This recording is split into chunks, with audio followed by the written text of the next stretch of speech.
Mark Gallner, Executive Director, Temple Israel. Hope this finds you and your family well. Starting in a new location today, we're actually upstairs in the museum. We look forward to the museum coming back again at the completion of this project. Felt like this was maybe a neglected space from what we've talked about, but didn't want anyone to think that we had forgotten about it. As we sort of look around the space, what you're going to see is the layout will remain the same, but similar to all the other spaces, everything above us has been replaced, all the way down to new carpet on the floor will be replaced. So in the space, we'll get new LED lighting. All of the walls at this point have been painted. There is new trim at the bottom of all the walls that'll be a darker walnut, which we'll talk about a little bit more as we talk about the foyer. And new lighting, as well as a refreshed space in totality. So really excited for this space to come together again, for our amazing museum to be back in its place here at Temple Israel. I know the museum committee is busy working on not only the permanent collection, but also some new ideas for the non-permanent collection, which is on this side of the museum. They rotate them several times a year, so be on the lookout for that exciting opportunity to come visit. The Temple Museum really is fascinating, open anytime we're open, so please make arrangements to come see it. While we're up here, I also thought it would be given a unique advantage to see what the foyer looks like from the top of the foyer instead of where we're usually filming at the bottom. So if we step this way, I'll talk while Jason takes a look out towards the foyer. You can see that at this point, the metal paneling, which I've been discussing for a number of months, is almost completed. The corners do have corner pieces which will complete the panel in totality, and it really turned out quite stunning, bringing light into the space.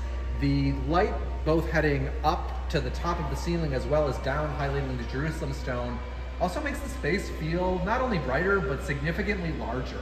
You really notice the highlights not only of the Jerusalem, not only of the steel, but both of these things with the lights really cause your eye to move up, which we hope attracts people to the museum more. Oftentimes I'm surprised how many people are in the foyer area and don't even know the museum exists. So for us to highlight it with light, we hope makes a difference. And again, I really want to encourage everyone to come out to the museum once it's open again and experience it. So we'll walk this way and talk briefly as we head into the sanctuary. Jason, watch your step. We had the opportunity this last Shabbat to welcome everyone back into the Danziger Chapel. We'll get there as well today, but it was amazing to see not only members use the Danziger Chapel now that it's complete, but also this foyer space.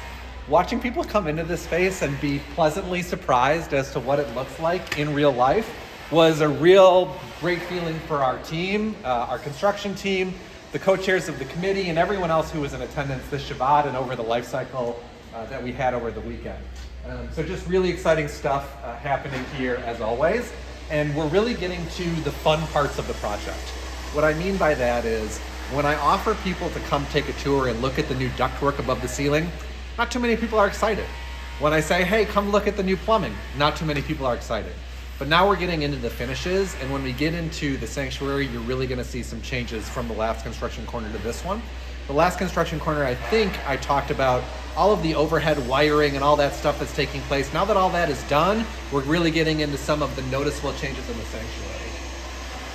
I want to stop here for a second because I actually want to point to the doors underneath. For those of you who have come to Temple often, you uniquely understand how heavy these doors are. So all of these doors have been taken off where they were. They've all been completely refinished and then rehung. Not only have they been rehung, but when we get downstairs, you'll notice that the outside doors leading into the foyer have been taken off. We're putting new actuators on the doors. Actuators are the little buttons that are ADA access so that when you press them, the door opens. Believe it or not, many of those actuators were not functional until we did this renovation project. And again, just another way that we're really making sure that we make this space as easy to access for everybody. So all of the doors will look relatively similar. As long as we were talking about ADA, we also had no railings really anywhere in these spaces. We've added railings to 3 spaces. We'll see one when we get back into the Danziger Chapel. We'll see one when we get downstairs to the sanctuary. And the 3rd space is leading up to the balcony. You can see just the poles are here now, but eventually the railings will go on them to assist anyone who needs an extra little stabilizing hand as they walk up into the balcony.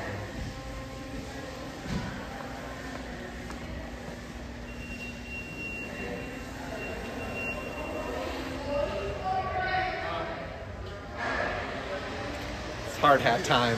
So now that we've gotten up here, a little bit dark, hope that the light can see me, but we'll step down there and take a good look as to what's going on, not only below, but above.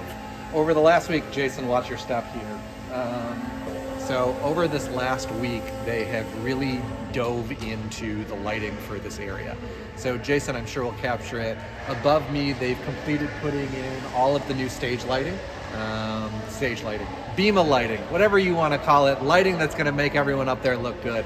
They have almost finished installing all of the new LED fixtures that are going into the ceiling.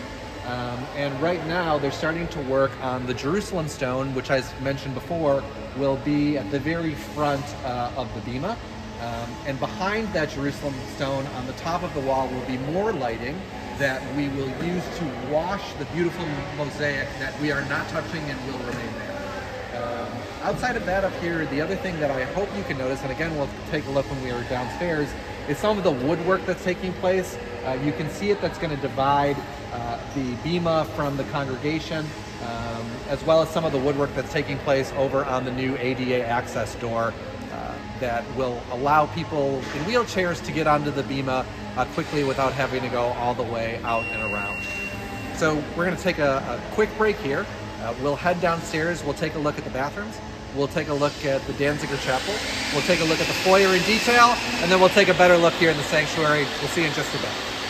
So we've left upstairs, entered the main level. Let's walk into the foyer. The foyer at this point, 95% done. The Jerusalem stone is finished. As you can see, the carpet is finished. What we're missing in here is the dark walnut that you can see boards behind me in between the Jerusalem stone and the steel. That'll be filled in with the dark walnut. I don't know if you can see it, but also behind me on that far wall, you can still see a little bit of the brick. That brick will also still be covered with that dark walnut that I'm talking about that's going to go around this entire foyer. The other thing that we've talked about before, the carpet in here is not monochromatic, and underneath each one of the skylights is actually a burst of gold. One of the goals of the architect was to create spaces for people to gather comfortably. For those of you who remember the furniture, and we'll probably see some of it when we take a look in the bathrooms, that was in the foyer here, it was not really conducive to having conversations.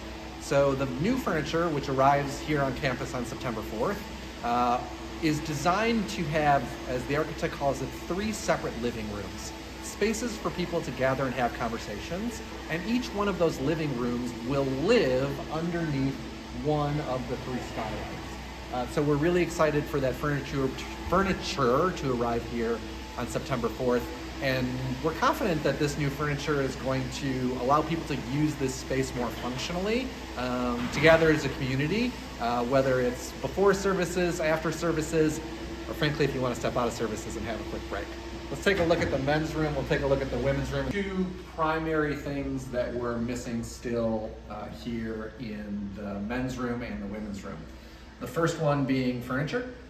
Well, there is furniture in here. This furniture is not permanent. We'll be getting new furniture for this space. And the second thing, the only antiquated thing left in both men's and women's, we'll be getting a new drinking fountain sticking out like a sore thumb. I'd asked Jason to capture it, but frankly, it might be too ugly for him to even capture. I'll let him make the determination. In this space, the wallpaper has been put up, the carpet has been finalized. As we step into the bathroom itself, all the tile work is done. The new soap dispensers are up and almost working. They got to be primed to get all the soap all the way to the end. Paper towel dispensers, trash cans. This space is pretty done and frankly looks really nice. We'll step across to the Danziger Chapel. Jason, were the walls completed at the last? No. So biggest change in here is the completion of the side walls left and right with the LED lights in it. There's one thing that we're still missing from here, and that's the Lutron shades that will cover the floor-to-ceiling windows both left and right. But other than that, this space is complete. So you can see the new walls have been completed with the small LED light bands within them. I don't really know what to say about this space other than it really turned out how we wanted it to. I know that this will be a prayer space that gets more use, frankly, than the sanctuary.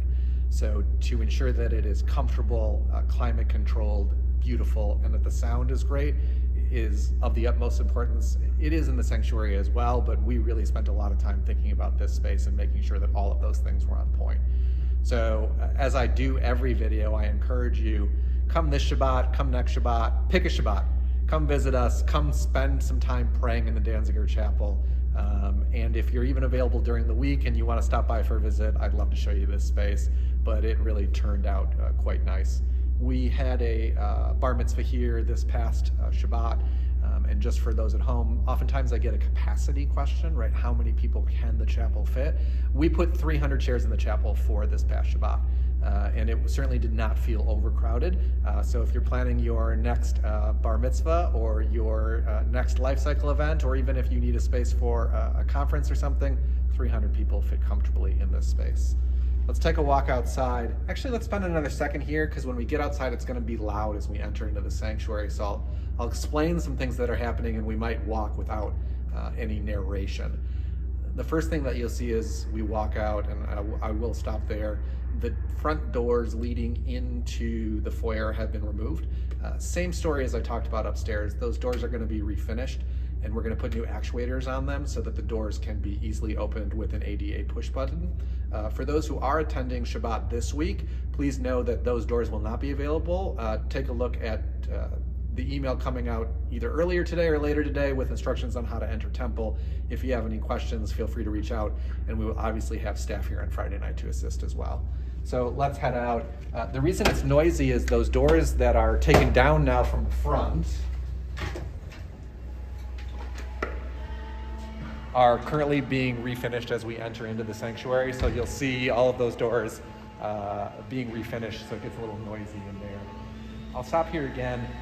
We previously had pictures of the Danzigers as well as other rabbis in this space. Edelson and Wax were over here. All of that is coming back.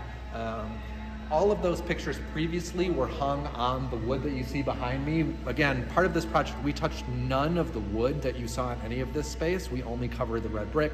So those pictures will be coming back by the time we see you on Erev Rosh Hashanah.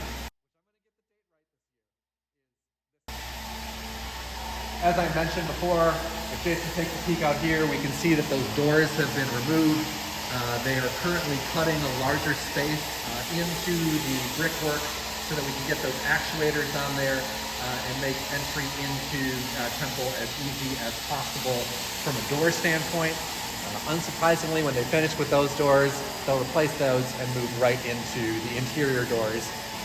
Nothing is being replaced. The hardware is staying the same but being refinished. The doors are staying the same but being refinished, and the glass will be touched up as well.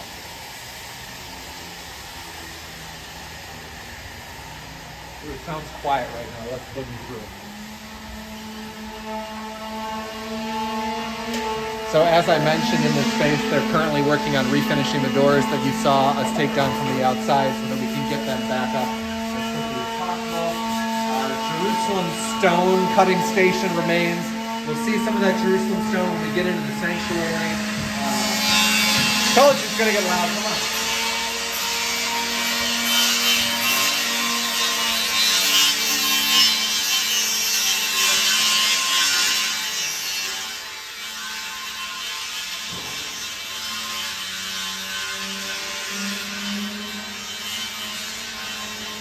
So big changes in this space as well. Big changes in this space as well. You can see, oh no you can't, let's walk this way, sorry. You can see a big lift. As I mentioned above, they're starting to lay the Jerusalem stone at the front of the bima, and both sides will get that Jerusalem stone. I'm sure Jason will capture it. Right in front of that Jerusalem stone, you can also see poles. Again, really important that we provide some handrails leading up to the bima. They were absent from the previous design. So really important that we get that back up there so that everyone is as safe as they can be as they head up. The other big thing that's going on in here, and Jason watches that.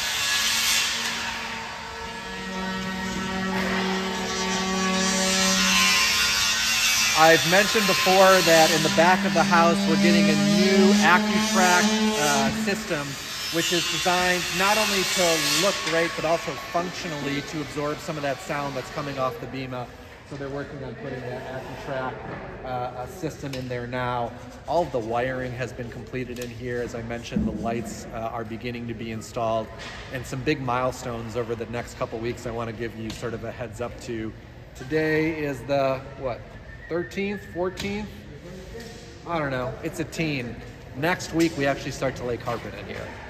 I know if you're watching this, you're saying there's no way they're going to get carpeting laid next week. I don't think it'll be a next construction corner, but certainly the one after that, you'll start to see carpet being laid in here. And then at the end of this month, all of the new seats for the sanctuary come to be put in place. They start installing those on the 1st or the 2nd. It's a 10-day install, which brings us to the 10th or the 11th. And then we'll be punching out this space to be ready, certainly for Rosh Hashanah, but we hope to have this space done before so that our clergy can get used to doing sound check and everything in here, getting ready for the high holidays. Lots going on here, lots of activity. Happy to be able to keep you up to date. Appreciate everything I hear. A lot of members and a lot of non-members say they like watching these. I'm always happy to give them to you. If you have any questions, comments, or concerns, as always, please feel free to reach out to me. Same thank yous as always, because they do really great and hard work. Want to thank our architect team. Want to thank Lincoln's Construction. Want to thank our capital co-chairs, and most important, want to thank everyone who has already made a pledge to Vision 2026. As I've mentioned before, this phase is only phase 1 of this project as we move into the ELC. We still need help in the Vision 2026 campaign. If you haven't made your pledge yet and you're interested, please reach out to me directly. We appreciate everyone who's given. We appreciate everyone who's considering to give, and we really thank you for completing that pledge. Again, hope this finds you and your family really well. Pleasure speaking with you. Speak with you soon. Thanks.